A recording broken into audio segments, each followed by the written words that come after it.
So listen to this. In 2019, the favorite for the Ballon d'Or was a defender. Ronaldo and Messi had to stay seated and watch a centre-back snatch the UEFA Player of the Year from right under their noses. And you know what? Cannavaro won the Ballon d'Or because he won the World Cup. Sammer because he won the Euros. Even Beckenbauer only took it when he won the Euros or when he reached the final.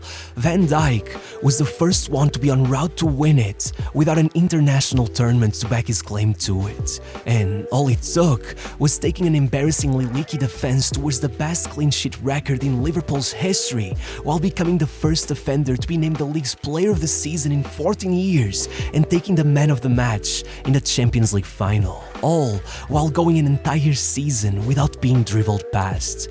This guy's positioning was so good that he managed to keep that record even though he had attempted fewer tackles than 89% of Premier League centre-backs, and somehow he still got criticized for it, despite the fact that when forced to go into a challenge, he was outperforming everyone in the league's recent history when it came to aerial duels, including 2-meter-tall Per Mertesacker, and only being out-tackled by the Spider himself, Aaron Wan-Bissaka. As one journalist wrote at the time, my nan could play beside Van Dijk and Liverpool still wouldn't concede. Even Messi was fanboying about him, and yet, that isn't the most impressive part of his story. I mean, not even close. When this guy was only a couple months away from his 20th birthday, he was still working at a restaurant washing dishes. 2 years later, he almost died, and it still took 6 more years before he ever made it to Liverpool. Look, by his own admission, I was never an outstanding player. At 16, I was considered a slow right back and not good enough to play center back. I was on the bench most of the time, always on the verge of being kicked out of the club. Even physically, he was unimpressive. At the time, his 14-year-old brother was taller than him. But then Van Dijk grew 18 centimeters in the space of a year, pretty much forcing them to make him a center back, though really, this was actually terrible. Now, Van Dijk was stuck with growing pains in his groin, his back and his knees, forcing him to skip out on training for months, being locked inside the gym, forced to do physio work until his muscles could sustain his new frame. But even after all of that, they labeled him a player with too many limitations and informed him they had no intention of ever handing him a contract, even though they were battling relegation, recurrently starting a center-back that a year later would be playing in Azerbaijan and would retire after being banned for match fixing. You gotta realize, Van Dijk was so irrelevant among their academy ranks that their first team manager eventually admitted he didn't even know his name. So yeah, that was the year he put on an apron and began washing dishes. However, there's one big factor he should have kept in mind. The scouts at his club, Willem II, couldn't spot a young talent if it smacked them in their faces. I mean, these are the same people who sold Frankie de Jong to Ajax for €1, but thankfully then, Groningen scout Martin Koeman, the father of Ronald Koeman, just happened to spot him right as he played out his final academy year and brought him in for free. When their staff were asked about him, the first coach instantly said that all the scouts made a mistake with him and the overarching narrative was clear. Even back then, they mistook effortlessness for laziness, and after a few months resting Van Dijk as they believed Willem had ran him into the ground, forcing him to play simultaneously for the under-19s and reserves for years. Finally, in May, they gave him 4 substitute appearances, his first ever professional matches at 20 years of age, and on the very last game of the season, with Groningen down 6-2 on aggregate with 45 minutes left in their playoffs for the final Europa League spot, their manager lost his head and put Van Dijk up front as a striker. Almost instantly smacked in a free kick. 7 minutes after that, his teammates scored an absolute screamer. 2 minutes later, Van Dijk put it in between the keeper's legs, and with seconds left on the clock, they tied the match. It was one of the greatest comebacks in the history of Dutch football. In the words of their coach, at halftime, the stadium was empty, then they heard the score on the radio, and by extra time, it was almost full. On his very first start, playing out of position, Van Dijk had cemented his name in Groningen history, and even if they'd lose the penalty shootout regardless, now they owed him a chance, and that's when it happened. After almost 23 consecutive starts in the next season, the Groningen medical staff failed to diagnose some abdominal pain as appendicitis. By the time Van Dijk reached the hospital, his appendix had ruptured, leading to peritonitis and kidney poisoning. In his own words, "At some point, I remember they made me sign my own testament. My life was at risk." After going through emergency surgery, he lost 35 pounds in rehab as he was not even able to stand up from his bed for weeks. As he said, "My body was broken, I couldn't do anything, I was prepared for the worst." By the time he finally made it back to the pitch, 5 months later, the manager had been sacked. It felt as if all progress had gone down the drain, but Van Dijk's solution was simple. He buckled down, and even with Groningen keeping the third worst attack in the league, scoring only 36 goals in 34 matches, Van Dijk locked down their defense so hard, they made it to the Europa League spots regardless. But even then, no matter how often he got his own agent to offer him out to the top clubs in the country, instead, PSV went for Jeffrey Bruma and Ajax took Van der Horn. For some perspective, one ended up bouncing from loan to loan in the Bundesliga and the other at Swansea, but meanwhile, all the way out in Scotland, when the Celtic scouts presented Neil Lennon with footage of multiple centre-back options, he was so shocked by how much better Van Dijk seemed than everyone else that he insisted Groningen had to be hiding something about him. But no matter what, for just £2.6 million they got their man, and 5 matches later he was already a starter, and not long after that, he was simply the best player in the country. By February, not only had Celtic broke the record for the most consecutive clean sheets in the league's history, but Van Dijk was putting every other ball-playing centre-back to shame, smacking in headers, free kicks, putting in assists, at one point, dribbling from his own half all the way to the other side of the pitch before deciding to toe-poke it into the net. It was unplayable. Yet Celtic finishing their league season with 99 points and only 1 defeat. It was to the point that Ronnie Deila would take over as manager the following season, would eventually confess that Van Dijk admitted to him that he was bored, that the Scottish League was too easy. So much so that the next season he led Celtic to an all-time league record of just 17 goals conceded all year, all while Van Dijk himself hit 10 goals and 6 assists from centre-back, and that's without penalties. Not even Sergio Ramos ever managed that. It was to the point where Celtic's win percentage doubled whenever Van Dijk played, meaning that, finally, on deadline day, some doors started opening up. Sunderland, Newcastle, even Arsenal. But then, Ronald Koeman showed up, and Van Dijk just had to do it. For €16 million, he signed for Southampton, becoming the most expensive Dutch defender since Jaap Stam. But here's where things started getting complicated. On his debut, Van Dijk made a total of 0 tackles, but by the end, Ronald Koeman called his performance perfect, which was just not easy to understand in a league that believed in no-nonsense defending above all else. However, soon enough, the results became evident. Alongside José Fonte, Van Dijk kept Southampton unbeaten for 2 months at the start of 2016, leading them on 667 minutes without conceding a goal, and eventually launching them to a 6th-place finish, only 3 points off of the Champions League spots, their best placement in 31 years. Had Leicester not won the league, no one would have shut up about them. Their squad was absolutely stacked, but even with Sadio Mane and Dusan Tadic, it was Van Dijk the fans voted as their player of the year.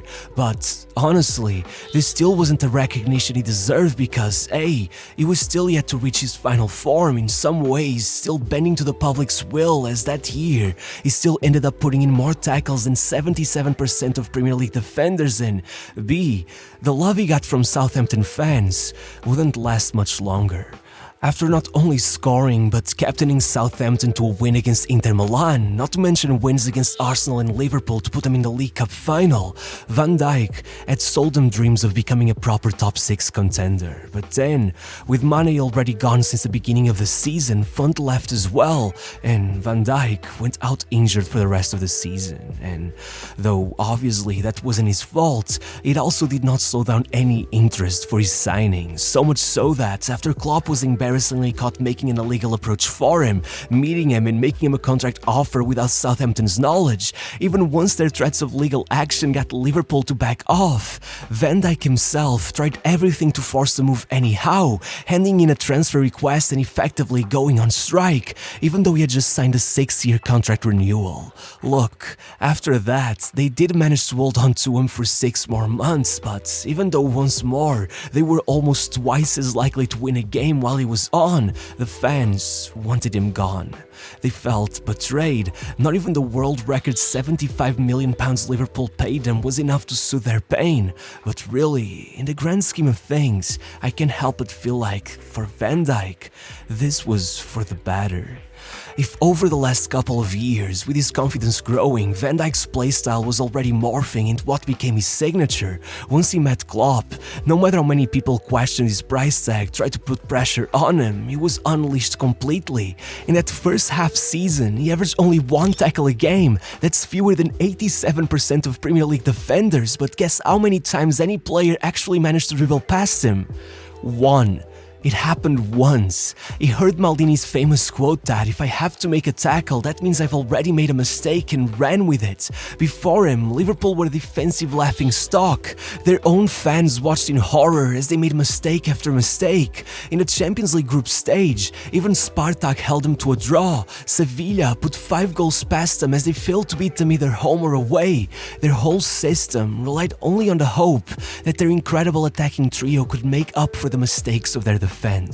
But then, with Van Dijk, that defensive line became a fortress. Porto couldn't score against them, City only managed 1, and after a bit of a scare against Roma, they were in the final. And think about it for a second, with Karius's blunders aside, no defender could have stopped Bale from scoring that bicycle kick.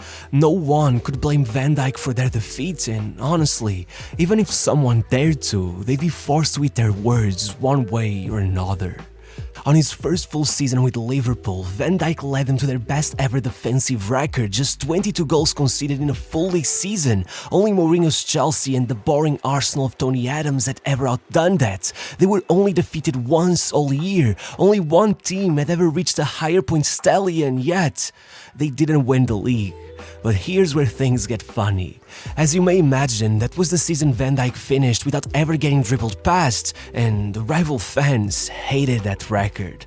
They dragged Van Dijk's name through the mud, mocking him for going through all that only to come away without the title, claiming that he only got it because he ran away from challenges, coming up with conspiracy theories that he was sacrificing his own team's results in order to hold on to his record. They just refused to listen to reason. The reality was that Van Dijk was the defensive embodiment of Pirlo's famous claim that football is played with a head, your feet are just tools. As much as he may appear nonchalant to the eye, unwilling to commit or take a risk, acting as if he were a poor or lazy tackler just because it was rare for him to resort to one, would be like claiming that he's lazy because statistically he only sprinted 90 seconds a game, which was below average for a Premier League defender. There was a reason why they chose to make him the first defender to take the PFA Player of the Year award in 14 years instead of just handing it over to any of the City players who had actually won the league. As The Athletic put it, he traded being a proactive defender for being a hyper-aware, reactive one. A sleeping giant whose centrifugal force repels any attack through his mere presence, though if required to go, he will almost always come out on top. And most important of all, those who mocked him, who left, their time arrived regardless, because the thing most forget about this record was that year, no one managed to dribble past him in the Champions League either, and that was a whole other story. Right from the first game, not only did he show up out of nowhere to assist an injury time winner against PSG, but he got hit in the same ribs he had broken all the way back at Southampton and insisted on loading up on painkillers instead of skipping the next 2 games to get treatment. So, by the time they faced Red Star, with Anderson and Milner out injured, a vote was held in the locker room, and only 10 months after arriving at the club, he was voted to take on the captain's armband. By the knockout stages, even after he missed the first leg against Bayern, he managed to come back and be the one to break the deadlock, first putting in an absurd 50-yard assist to Mane, then watching Bayern title back and scoring the winner himself.